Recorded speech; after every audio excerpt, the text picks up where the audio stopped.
Broadcasting from the business capital of the world, this is the Podcast Business News Network. Welcome back to the show. We are joined here by Diane Arnold. Pleasure to have her back here on the Zoomcast as well as on the podcast to talk today about the work she does as a licensed professional counselor. And she's based out of Charleston, South Carolina. And the company is really helping people and families all over. So it's thefamilycollective.co. That's the website. It's the Family Collective, of course, is the name of the company. It's a nonprofit, correct? That helps so many people with mental health. And Yeah. by the way, as I mentioned, it's all states, right? Or It's worldwide. yes, it's worldwide. Yes. To Good. help, to help people with mainly with relationships. So we do a lot of relationship work. So, you know, maybe next time that we're together, we can talk a little bit about anxiety, but overall we talk about working with people. And for today's show, I know your topic is never enough, right? We're going to talk I about that because, oh, Nope, I think that was an old one. Today we're oh, talking about building better interaction in our relationships. okay. I have one for it says May 11th and it was never enough. My apologies. So That's okay. they sent the wrong one. Go ahead. And I was like, well, I don't know if I want to go back there. I think we already did that one. Yeah, we You did. know, Yeah, that was like yeah. 2 weeks. I don't remember when it was. Yeah. Yeah. Yeah. But that's okay. It's the same general thing, Jill. We're always talking about, I'm struggling with my relationships. How do I work on that? Is it me? Is it them? And just today I wanted to give some tips on helping people maybe make that a little better in their lives. Oh, well, thank you. How do we start? What's the plan? What's the process? Well, so first, I want to talk about some hows, but first, I want to talk about some general themes, and you can relate with me if this makes sense to you. One of the things that we need to think about is what's fueling this person's present emotions. Last time we were together, we did talk about attachment styles. So, are they naturally somebody that's grabbing for connection, or are they someone that's protecting themselves just by getting away for a little bit? And again, neither of these reactions are wrong, but it's important that we know it, to have it like kind of click that in your head. You're not trying to be their therapist, but because the reaction's different than you, it'd be helpful for you to go, okay, how do they react in these stressful situations? And another thing would be work really hard. I mean, as a therapist, every time I see someone, I work on this one thing, work really hard to not take things personally, right? So even if negative emotions are directed toward you, it's really important to try to reframe the trigger of a hurt. So say, for example, that you feel rejected, right? Mm-hmm. So it's easy to look for that possibility in every conversation. Oh my gosh, they're rejecting me. Oh, they don't want me, right? Mm-hmm. And in fact, our neural pathways will naturally go there if that's kind of a history we've had. But before they do, what if we could tell ourselves something like, hey, this is a great opportunity to get to know that person better, Mm-hmm. rather than I'm assuming they're treating me wrong or rejecting me, right? And you got to grab it before you go down that path. Not easy, but really important if you want to help your relationships. Interesting. Wow. I know. You got to always Yeah. nip everything in the bud, as they say. And communication is key, right? And communication could sometimes go so horrible, like for us today. Unfortunately, I'm so Yeah. sorry, but It's okay. communication really is key when it comes to relationships. So how do Yeah. you walk through this process, Diane? Well, so in that one right there, before I move on, I wasn't going to say this, so maybe I'll have to Okay. skip something else. But, when because I think this is so important. We have a trigger, or, in our mind, this is a thing that, I can get a whiff of that. And I think, oh, this thing is going to be bad, or, oh, they're going to reject me, or, oh, they're not going to think I'm good enough. That is one, like we talked about. And it's this neural pathway goes from trigger to response. And I like to view it almost like a water ditch. Mm-hmm. We're going to go immediately to that path, right? Mm-hmm. And unfortunately for us, those paths don't go away. Yeah. So we have to actually build new ones and kind of train our brain to make a choice Mm-hmm. between this new idea of, hey, maybe this is a great opportunity, and the old idea of, hey, maybe, I'm going to get hurt here, Yeah. right? And our brain has to actually want to choose the difference. So that's a huge thing on our end on building healthy relationships. Yeah. Another thing that we need to remember is to verbalize gratitude and apologies. I know we all want someone else to do this. We always have what I call an other focus, like they should be apologizing. I know that for what they did was wrong, but it's also important for us to understand when we need to. We could have been taught really early that saying you're sorry, makes you weak, or, saying you're sorry makes you less than, when in reality, it makes you the stronger person. Yeah. If you can be humble enough to say, that didn't work out the way I thought it was going to be, or, I wish I would have said that differently, Mm-hmm. right? Um, Another thing I would always remind people, be mindful, and we talked a bit about this, be mindful of your own biases and heart.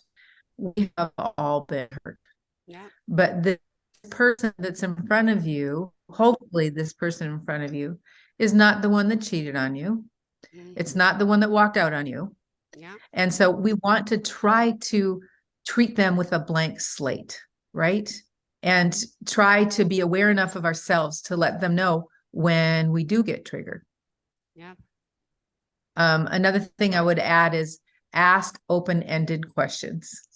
And I know I am the queen of this, Mm-hmm. pointing out, hey, did you leave the kitchen a mess? When I know the answer to that. I mean, there's only two of us here. I know the answer to that. So, or did you remember to pick up whatever? And I know they didn't, so why are we So asking that? don't do those questions then. Why It's are it's we like a asking? kind of mush. It's a kind, easy, gentle way into confrontation, but you should we just confront direct? Confront direct, or what was going on with you that you didn't get it picked up. Let's be real.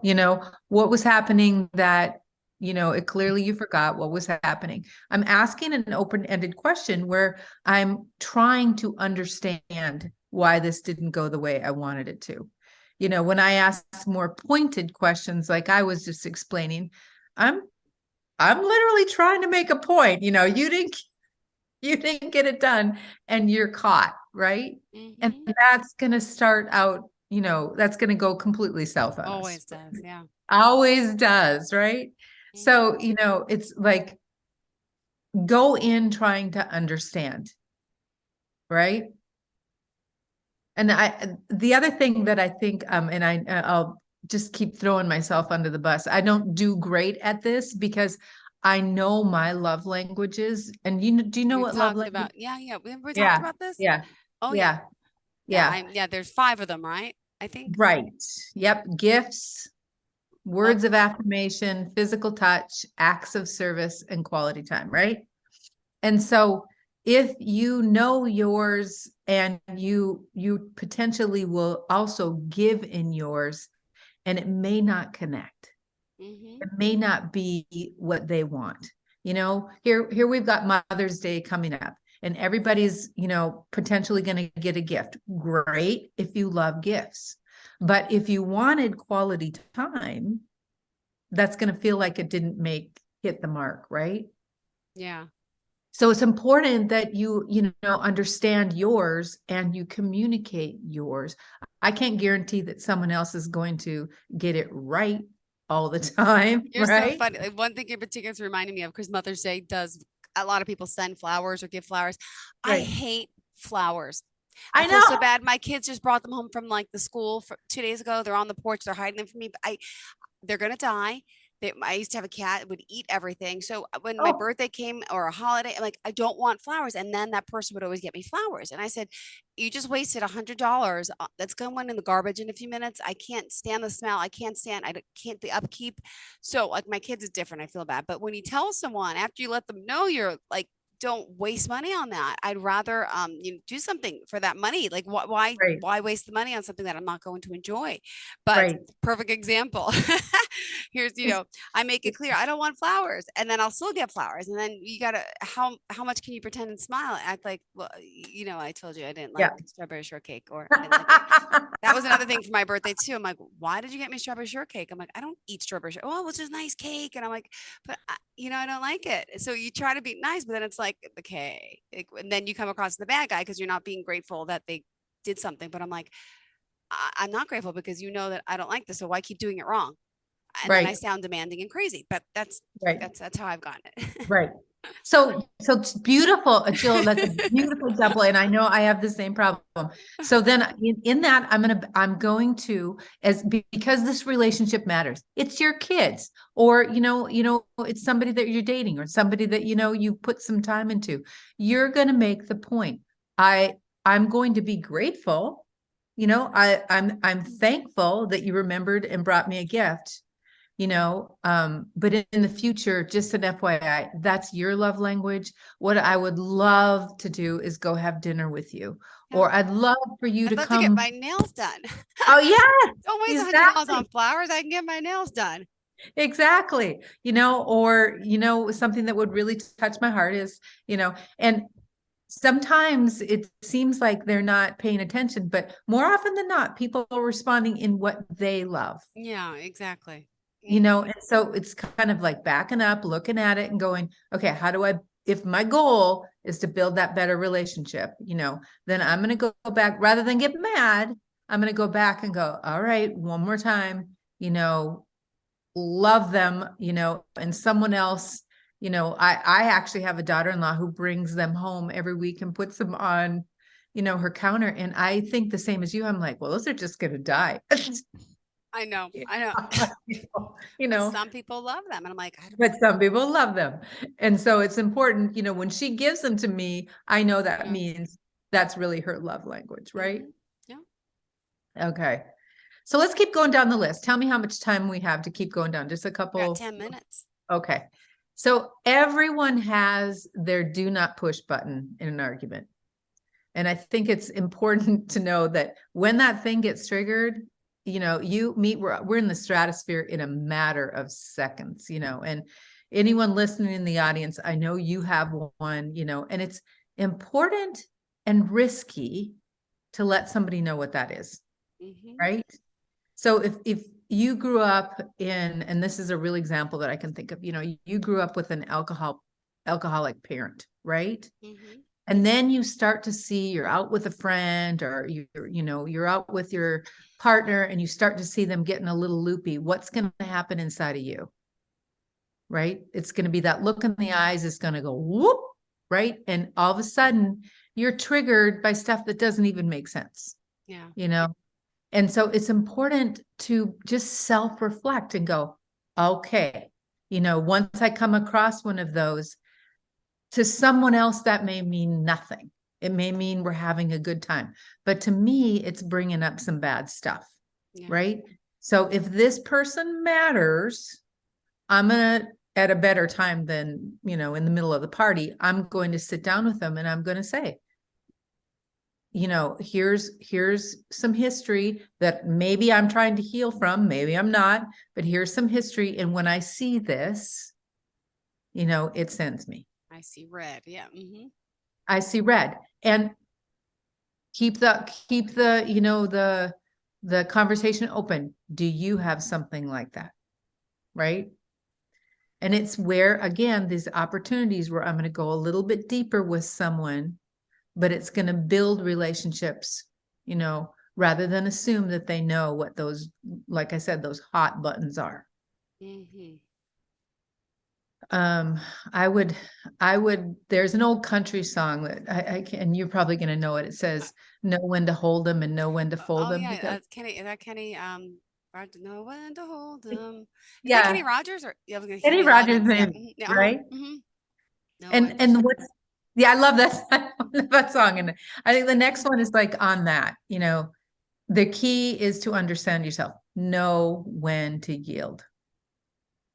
One of the hardest things that we can do in a conflict is know when to stop. Yeah. And I mean, if you look at our world today, there are a lot of people that don't know how to do this. Mm-hmm. They get triggered and they just keep going and going and going and going. And some of them until they do something stupid. Yeah. Right? They don't know when to stop this little amygdala and or at least back away and go, I am triggered.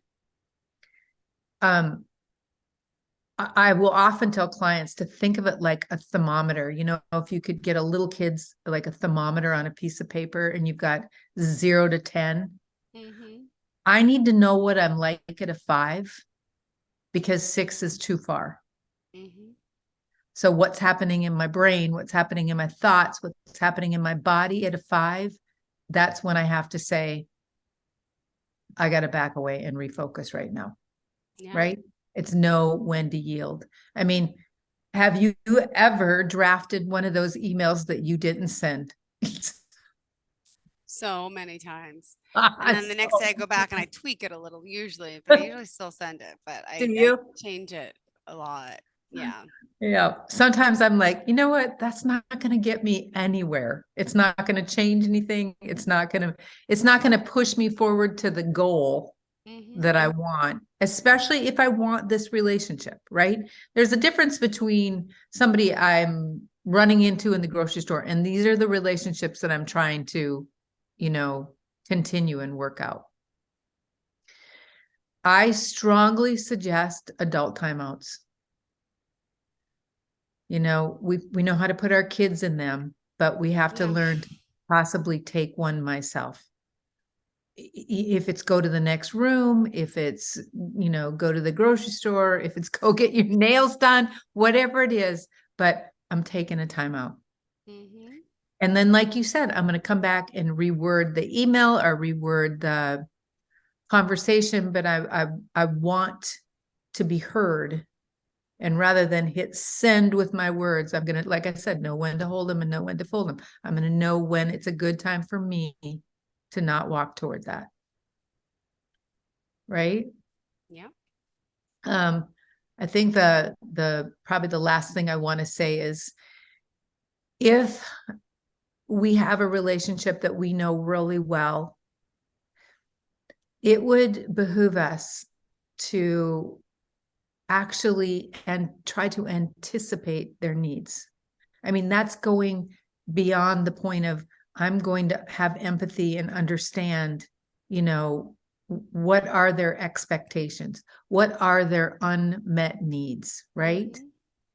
Mm-hmm. Um, we just said an argument between strangers is two-dimensional because you don't know them, they don't know you. Somebody hurls an insult, another person gives them their peace of mind, and then you may not see them again. I don't love that, but that's in the parking lot, that's the kind of thing. But this is the case where we have years of baggage, expectations, just history, Mm-hmm. right? And what they're arguing about on the surface is probably not at all what the fight is about if we dig a little deeper, right? More often than not, like we talked about last time you and I were together, these are those attachment unmet needs. And both people feel like they're not being taken care of in some way. And in order to identify what's happening under the surface, we need to think about what are they really asking for? What do they really need from me? We talked about the dog or the messy kitchen, right? That could, I'm popping off on that. And that could actually mean I keep seeing the messes around the house and I don't feel loved. I don't feel important because you're just letting this pile up on me, right? Or maybe I'm hearing snarky comments and shutting down, and it actually is me not feeling good enough, or like I'm failing in this relationship in some way. Yeah. So we've, got studies that show when a partner is able to explain a stressful situation to their listening partner, they're going to have higher levels of satisfaction. Yeah. So those are a few of the things that I would just throw out there that can strengthen relationships, to not be passive, to actually work on being heard, to work on problem solving, the communication in the relationships. Got it. Oh, there's so much. Oh my goodness. And unfortunately, we're out of time. And I hope we get to talk again and talk about this further, let alone, wow, what else was on the list for today, by the way? Because I never got it. Oh, that's okay. Those were the things I just want to Did we say. cover? Just to remember to reach out to us at the Family Collective at thefamilycollective.co, or if you want to email us, info@thefamilycollective.co.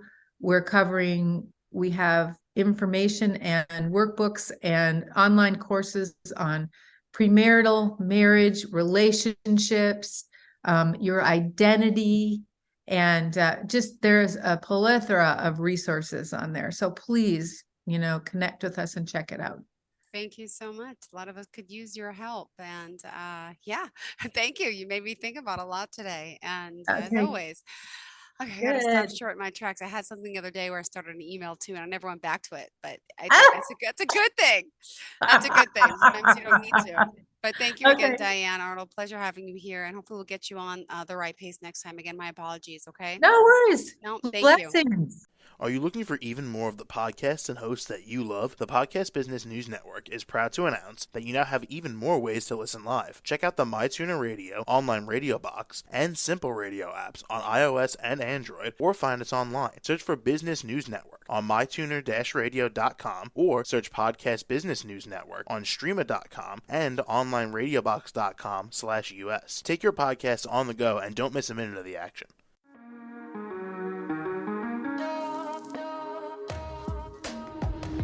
Broadcasting from the business capital of the world, this is the Podcast Business News Network.